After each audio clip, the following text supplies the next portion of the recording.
9:20 AM ko nalipat. Pero ano gyapon na siya November 10. Tapos ang ako ang ano, katong dati gani sa to nga time ma'am. Original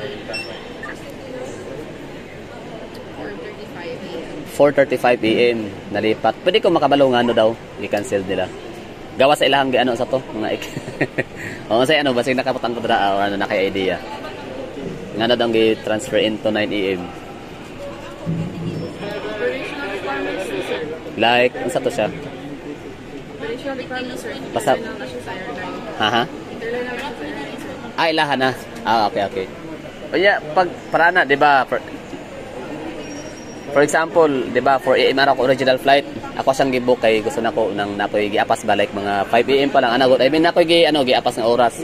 Tas ang ilahang pinaka-close nga reschedule sa ako is 9 AM. What if kung dili ko mo allow ana? Dili ko mo accept kay kailangan gyud i-push ako ang 4 AM.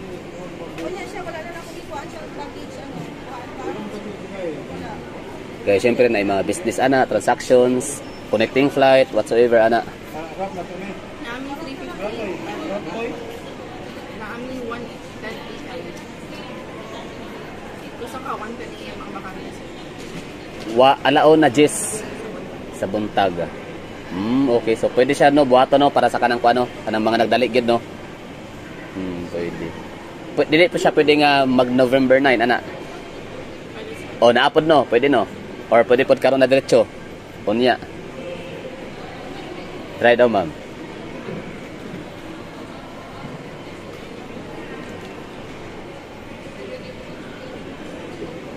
At least day option no.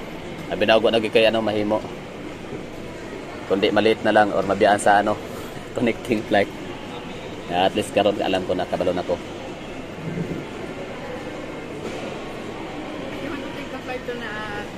Karon sir, nami bakante pero ugma pa siya 110 AM din. Ugma pod 110 AM so alas sa November 9. Okay. So nice kaayo. So kana ba siya ma'am is permanent na siya? Consistent kida siya nga option nga depende sa availability sa flight. Okay. So kumbaga paswertihan lang gyud no kung naapay available nga mas onward pa sa kuan, mas prior pa sa imong original booking flight or ano. Scheduled flight. Okay. Pero okay lang po kay favor man sa ko ang ano. Dili na mausab. What do you think? Ang ako ang 9 AM. Hindi ako mapagbigay ng assurance. Dili po no. So possible na may mga instances nga nang itabo ma'am. Okay, hindi mo na siya ma-anticipate. Lagi no. Pero usahay, pero nagid ma'am na naka-encounter mo ana. Multiple changes sir na depende na siya airline. What I mean baka nang inyong mga pasahero ba nga ano para na ko for example na mo ano ina na nga inyo nagpa-riskid na siya unta sa yang cancel flight na rearrange na niya tapos the moment nga na siya na cancel na pod ay actually na ano na makitaan sa ano din no tama din nakita na sige ma'am salamat kay ma'am ha mo ano pa dai ko ma'am usa pa gani mga bawal diri ma'am kanang mga drone camera mga selfie sticks for ang sa hand carry, dili siya pwede magdala ka ng mga selfie sticks, ana. Mga selfie sticks, mga gimbal, camera gimbal, mga cellphone gimbal, ana. Katong mga ano siya? Any valuable items and gadgets you should be carrying. Mga valuable gadgets. So, pasok sa hand carry ang ano, ang drone. Kay valuable man siya. Drone, I'm not sure the Blade? Okay. So depende sa blade kung ano. Okay, sige. So kung mayroong drone meron pa lang drone na ang blade niya is made of metal, so dili siya pwede ma'am no. Pero kung made of plastic, okay lang siya.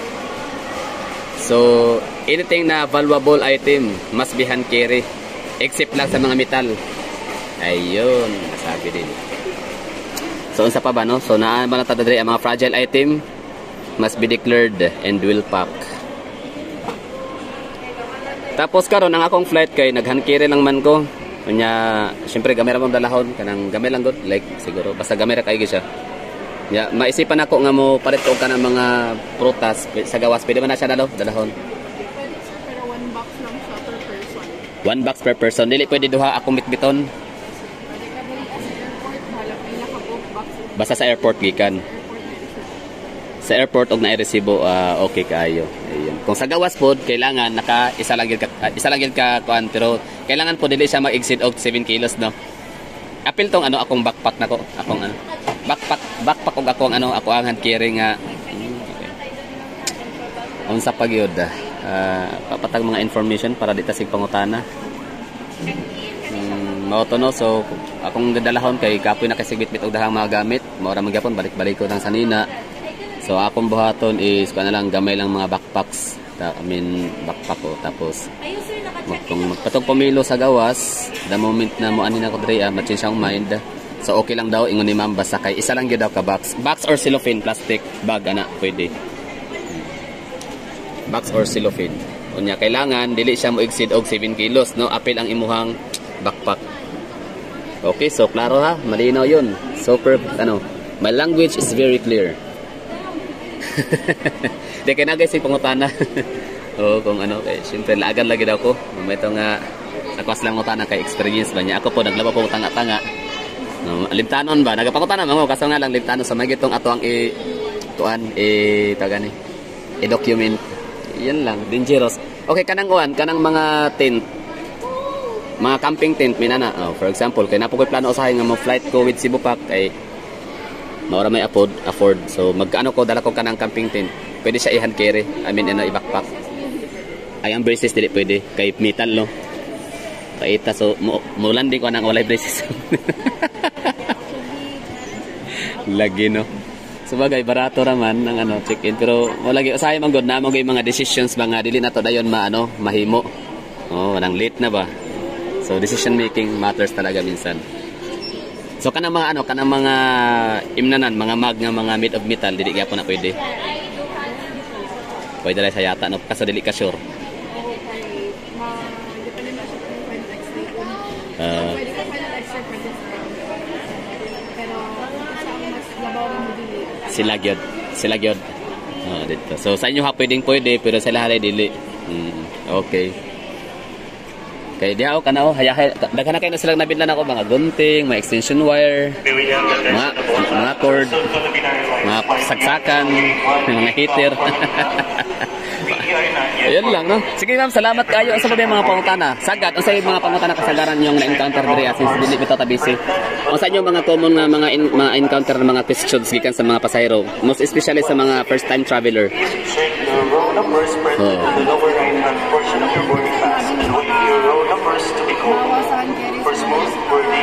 Mao gid mga bawal no, daha kay mapalpak ra naay mga nagdala nya, mabilin ra, sayang.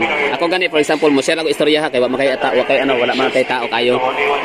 Ang akong mama from Bohol, wa po ko kabalo. So gikan mig Cebu. Sa dihang ang among gipalit nga kalamay, among kalamay na tawag na-confiscate ang kalamay. Wadyo ko kay reto. Abi mo liquid ang kalamay. To expedite boarding, jams. Ang jams dili po pwede. Okay. Oy, take note ha. So sa mga gusto magpasalubong og mga jams, bawal gyud siya sa hand carry, bawal sa hand carry. Yun ha. So bagoong, so meron tayong additional na info. So bagoong jam, bawal siya sa hand carry. Mula gitong sayang kayo ba kay ako mama, siguro sa kwarta dili kayo ta manghinayang kay makita naman ng kwarta. Ang kanang nag-expect ba nga na sila madawat ba nga pasalubong. Kana ko ma-expect na nga ay salamat na ako'y madawat nga kanang kalamay sa Bohol. Nag-expect na, di ba? Di ikaw nag-post na pod ka nga, excited na po ka nga mauli kay na kay pasalubong sa mga higala, di ba? Ang ending kay na-confiscate kay wala gito ignorance of the law. Excuses no one. So, mauro to siya. Asa pa ba yung mga common na ma-encounter nila? Maura to no sa mga first time travelers, sa mga mga do's and don'ts or mga pwede no, mga allowed and not allowed. Actually, akan booking sir na nag-gida siya sa labi na sa website sa ating airline. Siya mga pwede ka pang bilitan doon. Kanila kay kapag kay Pinay Manong reading comprehension. Lagi isa na ko wa. Sakitan ng mga istorya ma'am oy. I feel attacked so. Book na lang diretso so paabot nila. Gani. Actually ako sige misog sakay bang ko ganangan sigog lupad-lupad. Balo ba nga naaday ko makitaan sa sa online nga mga do's and don'ts. Actually wala po ko kay nang kapoy na magbasa manggod basta ako kay pili bayaran. Kana sa flight mo ron nga ginamater wala ko gatan-aw sa kanang mga information kasi naagi day na no.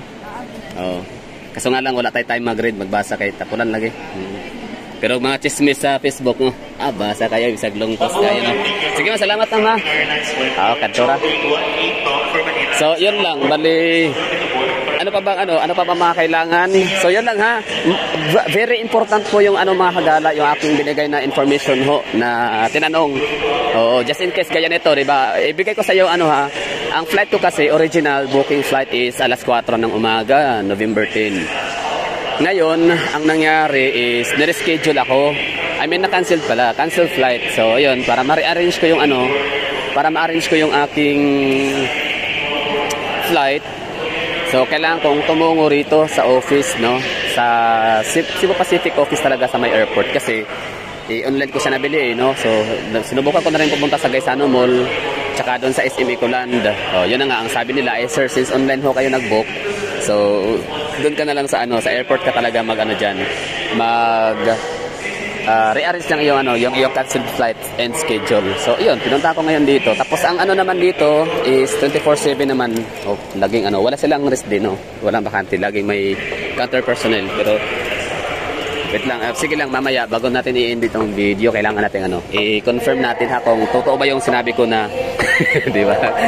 Kung totoo ba yung sinabi ko, kung 24/7 nga ba talaga sila, no? Na kikater or gumagawa ng nag-i-entertain para sa mga gatong problems, no? Cases for canceled flights rearrangements. Ano pa ba? Ano pa bang masasabi ko? Yun lang siguro, basta yun na nga, mahalaga is yun, original booking flight ko is siya alas 4 ng umaga, November 10. That Biyernes ito, Sabado, no? So ngayon, sabihin ko na lang, no, gagawin ako ng senaryo kahit wala naman. So for example lang, ang flight ko na alas 4 may purpose yun kasi by 5 AM or alas 6 ng umaga meron akong connecting flight bound to USA, di ba? Social. Kung asa man na banda, depende, no? Sa planet Mars, no? Mayroon akong connecting flight papuntang Neptune, Jupiter, Venus.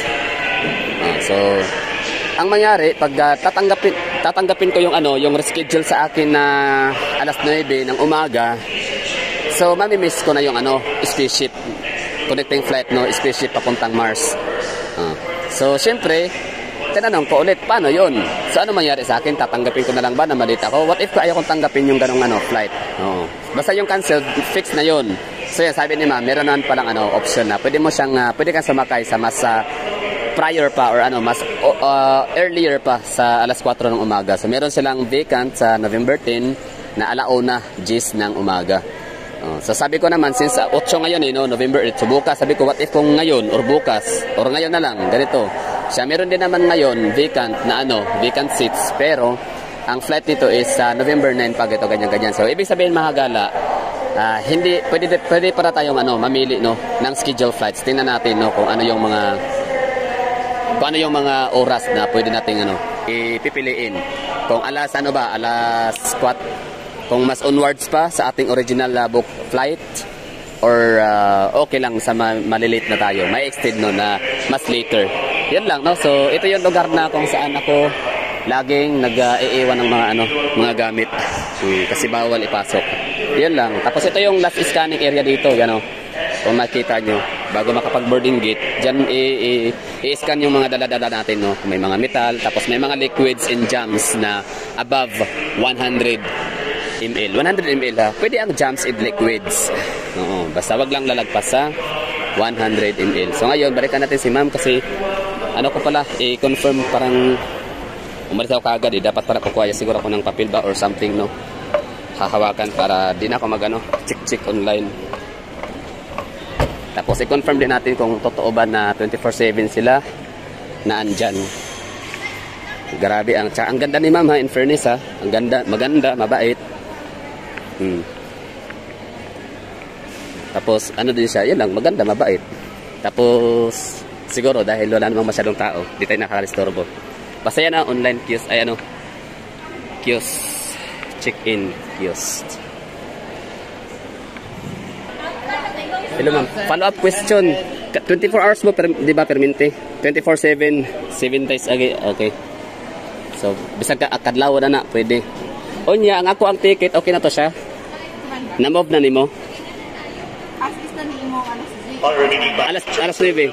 Okay na ko na. Wala ko yung makuha nga tukan. Ako ang bound for Manila. printahan. Ay salamat na. Aircraft now.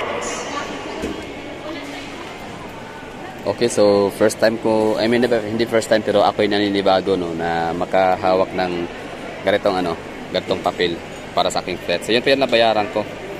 2,663. So ito yung nabayaran ko. Base fare 1,200. 598 yung fuel surcharge, aviation security fee, admin, magkano ba? With admin fee 226. Ayun. So yun ang bayaran natin. Tinanong natin sa sa labas kanina. Anyway, so yun, that's all for today's video. So 24/7 confirmed no na para sa mga rearrangement sa ating mga canceled flights and canceled bookings or canceled flights rather. So pwede naman talaga online since ako'y bumili online no. Since ako'y nakabili online. So pwede ko rin tingnan online at pwede kong tingnan doon yung mga tawag na ito, mga scheduled flights. Pero syempre wala akong time, like ibig sabihin tamad, may time pero tamad no. Kaya dito na ako nagpunta para makapag-vlog na din, di ba? So yun lang, thank you for watching na. Siguro mahagala na mga additional na mga information na siguro no. So sana ay meron kayong natututunan, meron kayong nalaman no na info nakatulong. At saka para sa akin din meron ako natutunan. So the moment na i-upload ko to, meron akong babalikan, di ba? Para sa mga karagdagang information. Kasi sa daming mga bagay sa mundo na pwedeng tatandaan, no? Mahihirapan yung ating utak na 15 MB lang ang capacity. Di ba? So 15 MB lang yung capacity, kaya ang hirap nun, no? Hirap nun na tandaan. Kaya mabuti na i-record na lang natin tapos upload. Di ba? Bye-bye!